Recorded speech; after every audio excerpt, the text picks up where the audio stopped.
This is Ritu and you are watching Maths Pirates. Welcome back in your maths classes. आज हम कुछ नया पढ़ने वाले हैं और वो नया क्या है, देखिए चैप्टर नंबर 7 जो है ट्राइंगल्स, क्लास 9th का जो चैप्टर है उसके अंदर हमें क्या प्रूव करना है। हमें उसके अंदर 2 ट्राइंगल्स दे रखे हैं, उनको कॉन्ग्रुएंट प्रूव करना है, बट ऐसे नहीं कि कैसे भी कॉन्ग्रुएंट प्रूव कर दे।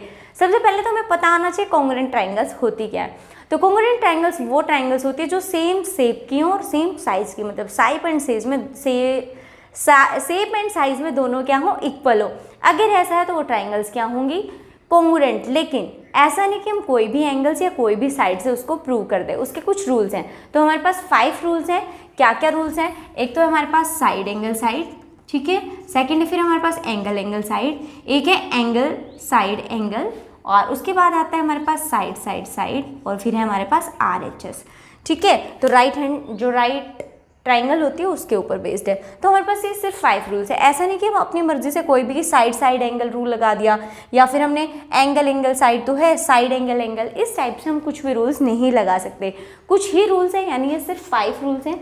ये वाले 5 रूल्स हैं जिससे हम किसी भी ट्राइंगल को क्या दिखा सकते हैं, कॉन्ग्रुएंट दिखा सकते हैं, ठीक है। तो आप हर एक बार हम क्या करेंगे, एक एक रूल को डिस्कस करेंगे, तो आपके जितने भी टॉपिक्स हैं ये कॉन्ग्रुएंसी से रिलेटेड वो सारे क्लियर हो जाएंगे। तो चलिए फिर स्टार्ट करते हैं वीडियो। और आज की जो क्लास है उसके अंदर हम कौन सा रूल पढ़ेंगे, first angle side angle congruence rule. देखिए फर्स्ट रूल तो है हमारे पास साइड एंगल साइड, लेकिन ये क्या है, एक एक्सिम है। तो ये क्या है, एक्सिम। और मैंने आपको पहले बताया था जब चैप्टर नंबर 5 कराया था कि एक्सिम को किसी भी प्रूफ की ज़रूरत नहीं होती। तो सिंपल सी बात है, साइड एंगल साइड में क्या था, इसके अंदर था कि अगर किसी कोई 2 ट्राइंगल्स हमें दे रखी हैं, उसकी ट्राइंगल्स, उस ट्राइंगल्स की 2 साइड्स और उनके बीच में जो एंगल है, 2 साइड्स और कोई एंगल। फॉर एग्जाम्पल अगर मैं इन ट्राइंगल्स की बात करूँ, ठीक है, मैं इन ट्राइंगल्स की बात करूँ तो क्या होगा, साइड साइड और बीच में कोई एंगल होगा। ऐसे नहीं कि ये साइड ले ली, ये साइड ले ली मैंने, और ये दोनों साइड और ये एंगल नहीं, फिर साइड साइड एंगल का रूल नहीं है, ठीक है। तो क्या करना है, साइड एंगल साइड मतलब 2 साइड्स हो हमारे पास और उसके बीच में एंगल हो, यानी 2 साइड्स और इंक्लाइंड एंगल, ठीक है। अगर दोनों ट्राइंगल्स में इस टाइप का कुछ सिचुएशन है तो हम क्या बोलेंगे, ये दोनों ट्राइंगल्स कैसे हैं, कॉन्ग्रुएंट है। एंड कैसे कॉन्ग्रुएंट है, by side angle side rule. तो ये हमारे पास एक्सिम है और इसी एक्सिम के बेस पे हम बाकी के जो थ्योरम्स हैं उनको प्रूव करेंगे। प्रूव करना इसको भी इजी है, कोई ऐसी बड़ी बात नहीं है, लेकिन क्योंकि ये फर्स्ट रूल है तो इसके लिए हमें बाकी के रूल्स को जानना ज़रूरी है। जब हम आगे के रूल्स पढ़ लेंगे तो उनको इसके ऊपर अप्लाई करके इसको भी प्रूव कर सकते हैं। तो चलिए आज हम पढ़ेंगे angle side angle congruence rule. अब angle side angle congruence rule क्या है, चलिए पढ़ते हैं। तो देखिए ये है हमारे पास 2 ट्राइंगल्स आर कॉन्ग्रुएंट। अभी मैंने बताया कि आपको क्या करना है, ट्राइंगल्स को कॉन्ग्रुएंट शो करना है। तो काम तो वही है, बट उसका प्रूफ कैसे, ये तो देखो थ्योरम है। तो आपको पता है जहाँ पर भी क्वेश्चंस में ये यूज़ होगी आप डायरेक्ट यूज़ कर लोगे कि यहाँ पर ये वाला रूल लग के और हम इस क्वेश्चन में इन ट्राइंगल्स को कॉन्ग्रुएंट प्रूव करने। लेकिन हमें पता तो होना चाहिए कि आखिर में जो अगर ये रूल है तो ये कैसे प्रूव्ड है। तो उसी की बात करेंगे आज।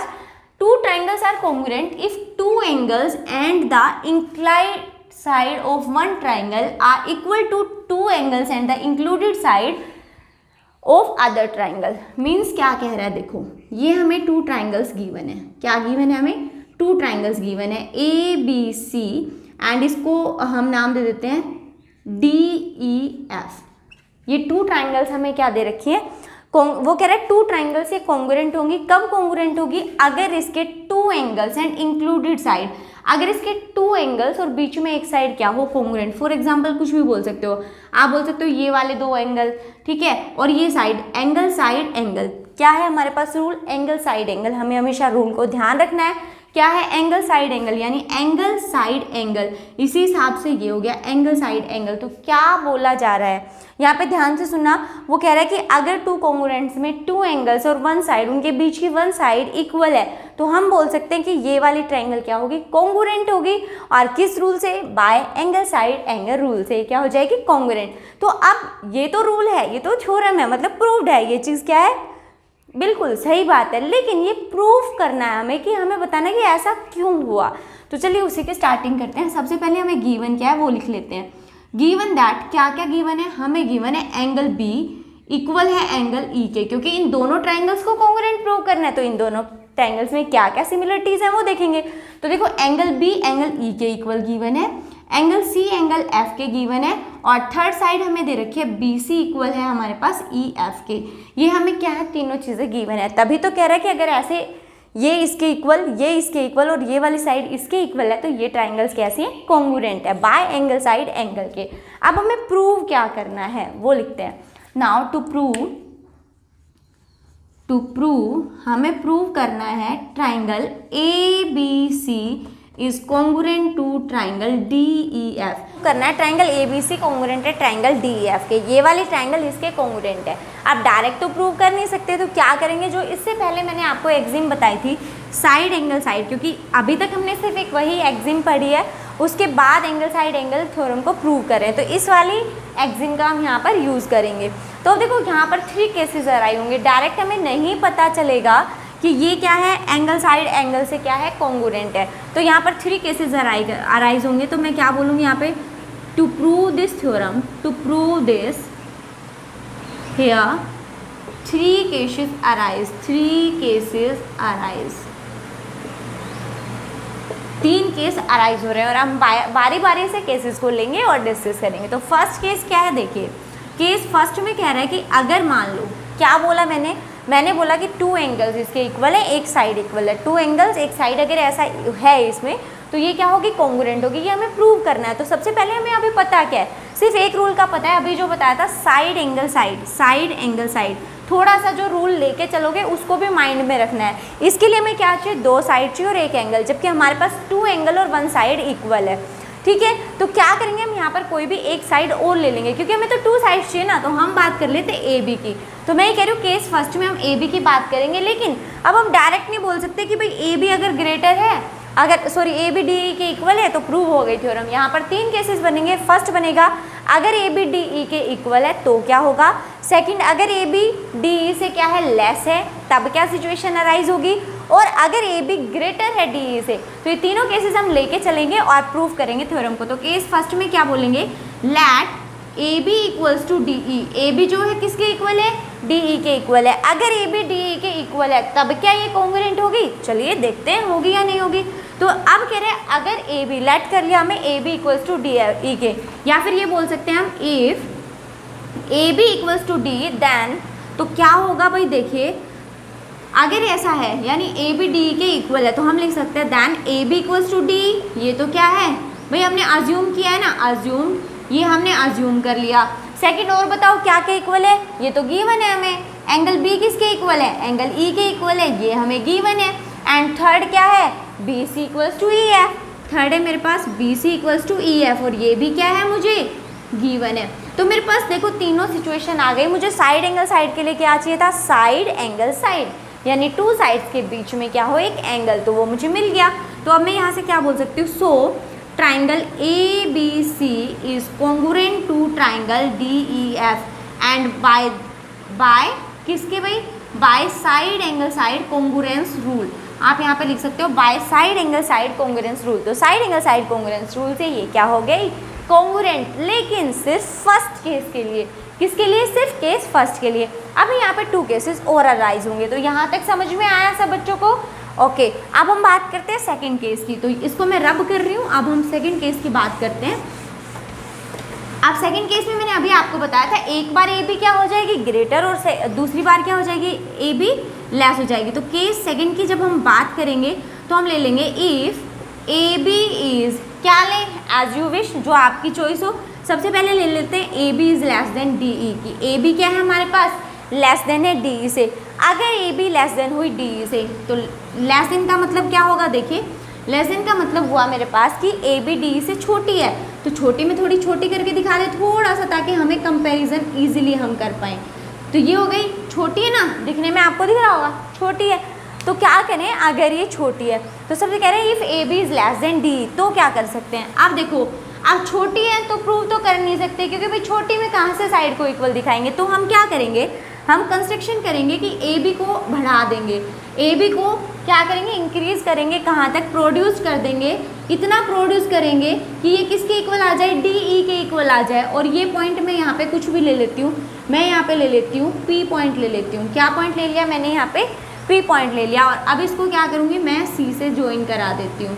अब मैंने इसको क्या किया, सी से ज्वाइन करा दिया। दोबारा से समझो, ए बी हमने छोटी ली है डी से, A B is less than D E, तो ए बी डी ई से लेस है, तो अब लेस है तो भाई इक्वल तो शो नहीं कर सकते। तो मैं क्या कह रही हूँ, मैंने ए बी को प्रोड्यूस कर दिया और इस टाइप से प्रोड्यूस किया कि वो डी ई के इक्वल आ जाए।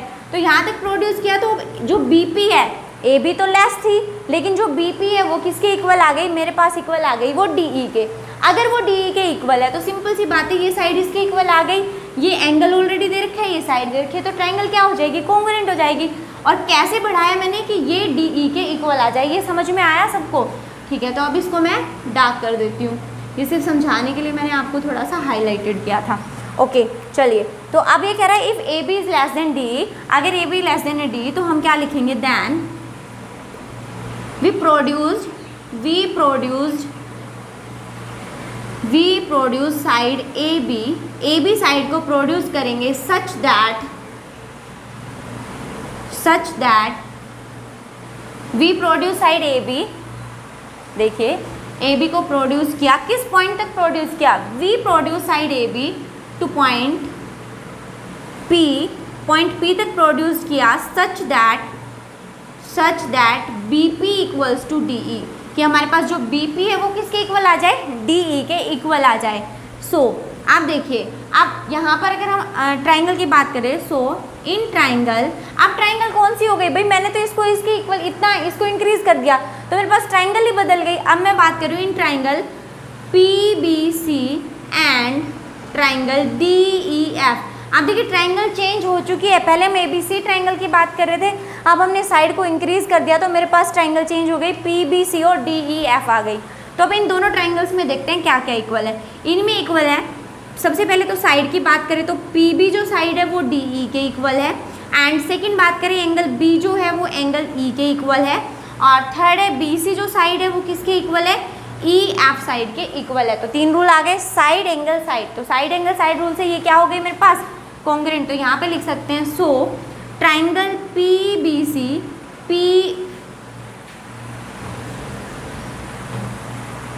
तो देखिए इसको हम यहाँ पर लिख देते हैं, यहाँ पर so triangle PBC is congruent to triangle DEF। भाई ये क्या हो गई, इसके कॉन्ग्रुएंट हो गई, PBC कॉन्ग्रुएंट है ट्राइंगल DEF के। अब अगर ट्राइंगल्स कॉन्ग्रुएंट होती है तो आपको पता है बाय CPCT हम क्या बोलते हैं, congruent parts of corresponding parts of congruent triangles, वो सारे क्या होते हैं, इक्वल। इसका मतलब इसके सारे पार्ट्स क्या होंगे, इसके इक्वल होंगे। तो हम क्या बोल सकते हैं, अगर ऐसा है तो हम ये बोलेंगे from here angle PCB equal है किसके, DFE के, एंगल DFE। ध्यान से देखना मैं यहाँ पे क्या समझा रही हूँ, मैं कह रही हूँ अगर इसके कोरस्पॉन्डिंग पार्ट्स, ये तो आगे congruent bye side angle side rule, side angle side rule से ये क्या आ गई, कॉन्ग्रुएंट आ गई, तो इसके कोरस्पॉन्डिंग पार्ट्स भी इक्वल होंगे। तो मैंने लिखा PCB मतलब ये वाला जो एंगल है ये इसके इक्वल है, सिंपल सी बात है। तो ये आ जाएगा DFE के इक्वल है बाय CPCT, CPCT से ये क्या है, कॉन्ग्रुएंट, CPCT से ये क्या है, इक्वल है। अब यहाँ तक समझ में आया। अब मैंने देखो लिखा क्या है, मैंने बोला PCB इक्वल है DFE के, लेकिन DFE एंगल F को ही तो बोल रखा था ना, DFE। देखो यहाँ पे एंगल DFE क्या था, F एंगल को, या फिर हम इस वाली लाइन को हम ऐसे लिख सकते हैं, इस वाली लाइन को मैं लिख सकती थी एंगल ACB इक्वल है एंगल DFE के, लिख सकती थी भाई ACB एंगल DFE के इक्वल था, यही बात है। तो ये कह रहा है PCB जो इक्वल है, ये वाला जो एंगल है ये DFE के इक्वल था, ठीक है। और अगर ये इक्वल था, यहाँ से कह रहा है DFE PCB के इक्वल है, तो मैं ये बोल सकती हूँ by this and this angle ACB equal है PCB के। भाई आए है ये, मैं क्या करूँ, मेरे पास तो जो रूल्स आए उससे यही हुआ, मैंने बोला ये वाली ट्रायंगल इसके इक्वल है, तो अगर ये इसके इक्वल है, कॉन्ग्रुएंट है इसके, तो इसके कोरस्पॉन्डिंग पार्ट्स भी इक्वल होंगे, और अगर इसके कोरस्पॉन्डिंग पार्ट्स इक्वल होंगे तो सिंपल सी बात है PCB एंगल DFE के इक्वल होगा। और यहाँ से बोल रहा है कि DFE एंगल ACB के इक्वल है, तो अगर DFE इसके इक्वल है और इसके भी इक्वल है तो ये वाली जो लेफ्ट में दोनों चीज़ें इनके भी तो इक्वल होगा। तो यहाँ से बोल रहा है ACB PCB के इक्वल है। अब ACB कौन सा, ये वाला एंगल है, और PCB ये वाला, कह रहे हैं ये दोनों एंगल्स तो क्या है, इक्वल है। भाई ऐसा कैसे पॉसिबल है, क्या ये पॉसिबल होगा? ये सिर्फ एक कंडीशन में पॉसिबल हो सकता है, कब, जब हम ये बोले कि पॉइंट ए और पॉइंट पी दोनों क्या है, कोइंसाइड, मतलब दोनों एक दूसरे के ऊपर एक ही पॉइंट है, ये सिचुएशन सिर्फ तब पॉसिबल है, अदरवाइज नहीं। तो सिंपल सी बात है, क्या लिखेंगे, this is possible only when A and P R coincide. जब ए और पी क्या है हमारे पास, कोइंसाइड है, मतलब ए और पी क्या है, दोनों ही सेम पॉइंट है। और अगर ये सेम पॉइंट है तो इसका मतलब क्या है, ए बी सी किसके इक्वल होगी, डी ई एफ की। तो ये दोनों क्या है, ये जब पॉसिबल है, जब दोनों क्या है हमारे पास कोइंसाइड है। तो हम यहाँ पर लिख सकते हैं so point A and P R same, तो दोनों क्या है, सेम है। और अगर ऐसा है तो हम यहाँ पर लिखेंगे so triangle A B C is congruent to triangle D E F. तो वो क्या है, कॉन्ग्रुएंट हो गई ट्राइंगल डी ई एफ के। ये समझ में आया सबको, अच्छे से समझ आ गया होगा। अगर जिसको समझ नहीं आया तो उसके बाद में जो थर्ड केस लेके चल रही हो सेम ऐसा ही है, थोड़ा सा डिफरेंस है तो आपको उसमें समझ में आ जाएगा। तो अब बात करते हैं केस थर्ड की। केस थर्ड में क्या है, थोड़ा सा चेंजमेंट है, ज़्यादा नहीं है, थोड़ा सा चेंजमेंट है। देखते हैं कि वो चेंजमेंट क्या है, और उसके बाद आपको ये बिल्कुल क्लियर हो जाएगा कि जो आपको यहाँ पर भी थोड़ा बहुत डाउट है वो भी आपको समझ में आ जाएगा। ठीक है, तो अब मैं लेके चल रही हूँ केस थर्ड। और केस थर्ड में मैं क्या लेके चलूँगी कि जो ए बी है मेरे पास वो क्या है, ग्रेटर है डी ई से। हमने फर्स्ट क्या लिया, इक्वल लिया, ए बी किसके इक्वल है, डी ई के। सेकंड क्या लिया, ए बी जो है वो लेस है डी ई से। और थर्ड क्या ले रही हूँ मैं, A B is greater than D E. तो ये मैंने रब कर दिया था, इसका रीज़न यही था कि मैं ट्राइंगल बनाने वाली थी यहाँ। तो अब मेरे पास है ए बी सी। अब आपको साफ साफ दिखाई दे रहा होगा कि ए बी सी, मैंने ए बी क्या लिया, मैंने डी ई से ग्रेटर लिया है ना, तो ए बी ले लिया मैंने ग्रेटर डी ई से। तो वही कंस्ट्रक्ट करेंगे यहाँ पे, क्या कंस्ट्रक्ट करेंगे, ए केस थर्ड था ये। नाउ कंस्ट्रक्ट क्या, अब देखो टेक ए पॉइंट, कोई भी एक पॉइंट लेंगे, मान लो मैंने पी पॉइंट ले लिया यहाँ पे, ये पॉइंट पी ले लिया। Now take a point P on A B के ऊपर एक पॉइंट लेना है P, such that P B equals to D E. वही सेम बात है, उसमें छोटा था तो हमने लाइन को प्रोड्यूस किया था, उसके बाद वो पॉइंट लिया था। इसमें ऑलरेडी ये लाइन क्या है, ग्रेटर है। अगर ग्रेटर है तो क्या करेंगे भाई, सीधा सा लाइन पे कोई भी पॉइंट ले लो जो कि इसके क्या आ जाए, इक्वल आ जाए। तो मैंने क्या किया, take a point P on A B such that, कैसे कि पी बी और डी ई क्या आ जाए, इक्वल आ जाए, ले लिया। और उसके बाद मैंने उसको किससे मीट करा दिया, पी सी से मीट करा दिया। आप देखो अगर ऐसा, ये तो हमें पहले दे रखा था, ये और ये एंगल इक्वल है, और ये साइड ये तो पहले से दे रखा था। अब क्या कह रहा है, take a point P on A B such that P B equals to D and meet P and C and meet P C. बस ठीक है, तो ये हमारी कंस्ट्रक्शन हो गई कंप्लीट। अब हम किस ट्राइंगल की बात करेंगे, now in triangle P B C and दूसरी ट्राइंगल क्या है भाई, and triangle D E F. P B C और डी ई एफ की अगर हम बात करें तो अब मुझे बताओ फटाफट से कि इनके अंदर क्या क्या इक्वल है। तो सबसे पहला तो है पी बी जो है वो इक्वल है डी ई के। क्या किया है भाई, ये तो हमने अज्यूम किया है, अज्यूम्ड है ना, कि मैंने अभी बताया था कि A be greater than D है, ये अज्यूम किया था। और ये भी हमने पॉइंट लिया है, कंस्ट्रक्ट किया है। तो आप या तो यहाँ पे लिख सकते हो कंस्ट्रक्शन बाय कंस्ट्रक्शन, और या फिर हम क्या बोल सकते हैं, अज्यूम। तो कई बच्चे कंफ्यूज हो जाएंगे, मैम आपने तो कंस्ट्रक्ट किया था। तो लो भाई आपकी बात मान लेते हैं और यहाँ पे लिख देते हैं बाय कंस्ट्रक्शन। ठीक है, तो पी बी डी के इक्वल आ गया, एंगल बी इक्वल है एंगल ई के, और थर्ड दे रखा था बी सी इक्वल है ई एफ। ये सब कुछ क्या है मेरे पास, ये दोनों मुझे गिवन है, ये दोनों मुझे क्या है, गिवन। तो इन तीनों चीज़ों से मैं यहाँ पे साइड एंगल साइड रूल को लगा सकती हूँ।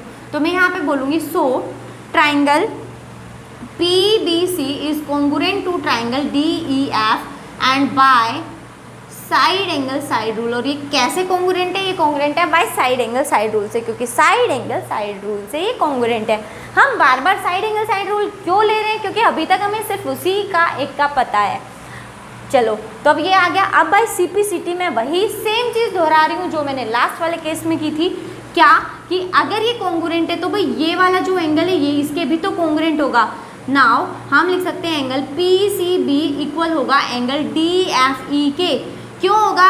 Bye CPCT। क्यों होगा भाई? बाय CPCT मैं कह रही हूँ, कोरस्पॉन्डिंग पार्ट्स जो होते हैं कॉन्ग्रुएंट ट्राइंगल्स के इक्वल होते हैं। और यहाँ पर भी मैंने यही बात बोली थी कि जो DFE एंगल है वो किसके इक्वल है? ACB के इक्वल है। किसके इक्वल है? ACB के इक्वल है। तो फ्रॉम दिस एंड दिस, इसको ले लो डबल स्टार और इसको मान लो स्टार। सो फ्रॉम क्या लिख दोगे? From star and double star हम क्या बोल सकते हैं? हम यहाँ से बोल सकते हैं एंगल ACB इक्वल है एंगल PCB के। एंगल ACB इक्वल है एंगल PCB के, मतलब जो ये वाला एंगल है ना, ये दोनों क्या है? सेम। लेकिन भाई ऐसा तो नहीं होगा, दिखने में ही सेम नहीं लग रहे। तो ये कब पॉसिबल है? ये सिर्फ तब पॉसिबल है जब P और A दोनों क्या होंगे? इक्वल। तो हम फिर वही लिखेंगे, this is possible only, this is only possible, this is only possible when P and A coincide. जब P और A क्या करेंगे भाई? कोइंसाइड होंगे, मतलब सेम पॉइंट्स होंगे, तभी हम बोल सकते हैं कि ये क्या है? इक्वल। और अगर ये पॉइंट सेम ही हो गए, ये और ये एक ही बात है, कुछ फर्क ही नहीं है, सेम पॉइंट है, तो इसका मतलब PBC और ABC ट्राइंगल सेम है। तो यहाँ से हम क्या बोलेंगे? So triangle ABC is congruent to triangle DEF। और ये हमने किससे सोल्व किया? By side angle side rule से। तो यही तो हमें प्रूव करना था। हमें करना क्या था? हमें बताना था कि अगर किसी ट्राइंगल के टू एंगल्स और एक इंक्लाइड साइड दे रखे, इंक्लूडेड साइड, टू एंगल्स और उनके बीच में जो साइड है अगर वो हमें गिवन है और वो क्या है? इक्वल है, तो वो ट्राइंगल्स कैसी होंगी? कॉन्ग्रुएंट होगी। बट क्योंकि हमें प्रूव करना था तो हम उससे पहले जो पढ़ चुके हैं उन चीज़ों को अप्लाई करके उसको प्रूव करते हैं। अब हम इस थ्योरम को प्रूव कर चुके हैं, होपफुली आपको समझ में आ गई होगी। अगर समझ में आई तो वीडियो को लाइक करें, चैनल को सब्सक्राइब करें ताकि इस टाइप की और इन्फॉर्मेशनल वीडियोस आपको रेगुलर मिलती रहे। और हाँ, अब हमें ये थ्योरम समझ में आ चुकी है, तो जब भी हम इसके क्वेश्चंस करेंगे तो हमें इसके प्रूफ की ज़रूरत नहीं है। क्यों नहीं है? प्रूफ करने की ज़रूरत नहीं है, हमें सिर्फ ये ध्यान रखना है और इसके बाद क्या आएगा कि इसको हम उस क्वेश्चन के ऊपर अप्लाई कर सकते हैं। ठीक है, तो क्वेश्चन को ध्यान से देखें और थ्योरम को अच्छे से देखें ताकि आपको क्वेश्चंस करने में कोई भी प्रॉब्लम ना हो।